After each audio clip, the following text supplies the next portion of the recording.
Hi, this is Hilary, and this is my vlog, Tips for Yoga Teachers. I want to address a question I had about teaching slow flow. I've had a lot of questions about that, and I notice many teachers have a hard time actually interpreting it because perhaps it's not as easy as people think. And very often when I've been to some of the classes that people have taken on, I'm also a little bit like, it feels more like just a slow vinyasa class or maybe even a beginner's class. And it's not as juicy or satisfying as what I would like it to be. And it's been an interesting process for me to figure out, well, what am I doing? How am I doing that? And to try to articulate it. I'll give you a few things that I believe are really important in a soul slow flow. I call this soul part because it really does, for me, it's about bringing kind of quality of depth out in your students across the room. So for me, it's not just about the postures, and in fact, there's a lot less information about technical and more about being sort of empowered in your practice. There's something that happens when you start teaching it in a mindful way.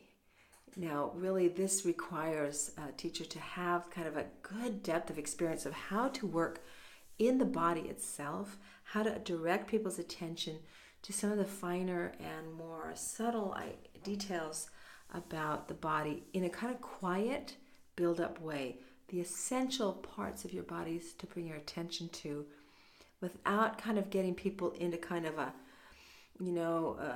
alignment mode where they're sort of busy figuring things out. It's more about really experiencing, feeling, and becoming aware of your strength and your softness and the place where those things interject and interlock.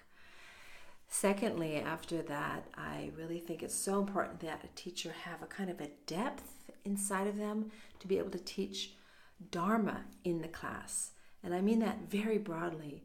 But the more you can actually feel empowered, and it really requires your own having looked at yourself, having understood yourself, and being clear in what you believe in a way, where your gifts are, what you believe in and what you want to encourage and give to others in these kinds of ways, so that you can filter that through the class, ask the deeper questions, be willing to kind of be vulnerable in that space. That makes it so much more depth, really. And of course, not in a superficial way that makes people kind of, cringe or pull back from you.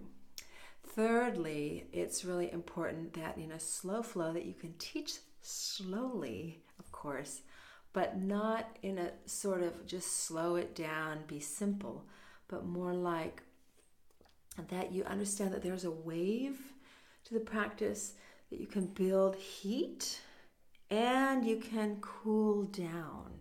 You build a sort of wave of heat or intensity, or it can be like a slow burning fire, and then you let the burning down and you let people experience that moment. And it's a different kind of sequencing. It has waves to it, and it's very sort of upside down from what some traditional sequencing is giving you.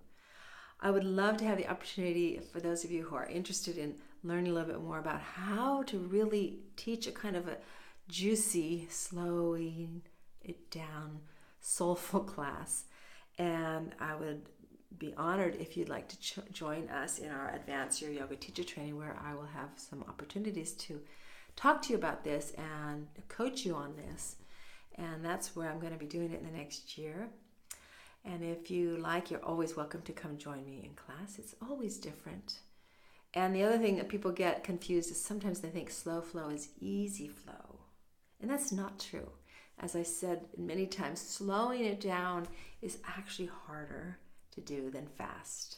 And as you're advancing in your yoga, you'll notice things can slow down. Your body takes the space to be slowliness as its main kind of way of working, even when you're moving fast. So I'm looking forward to seeing you. Hope you have a great evening or day. And And a last note, if you love the slow flow or you want to know more, very soon coming to Yoga Moves is James Higgins, who is a kindred soul around teaching soulful flow. He's one of the persons in the world I know that really understands from a deeper place this kind of working deep up and down through the body, through this wave. So come check him out. Thanks.